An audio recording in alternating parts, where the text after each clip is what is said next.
কিরে জাম, কেমন আছিস? এবছর তোর মার্কেটটা কেমন যাচ্ছে রে?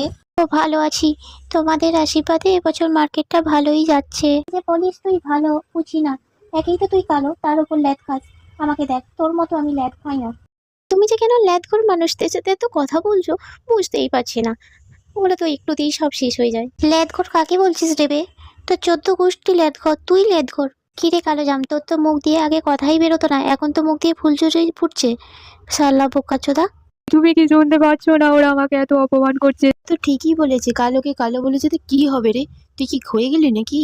তুমিও এই কথা বলতে পারলে গো? আমি তোমাদের কত উপকারে লাগি বলো? আমার গায়ের চামড়াটা দিয়ে তোমরা ওষুধ বানিয়ে খাও, আমার পেটে যাবতীয় সমস্যার জন্য আমাকে খাও, আমার বাচ্চাটাকেও তোমরা বাদ দিওনি, সেটাকেও তোমরা সুগারের জন্য খাও, আরও আমাকে কালো বলে এত অপমান করবে? তুই রাগ করছিস কেন বল? কান্নাকাটি করিস না, চুপ কর। আমরা তো মজা করছিলাম তোর সাথে, এটাও বুঝিস না?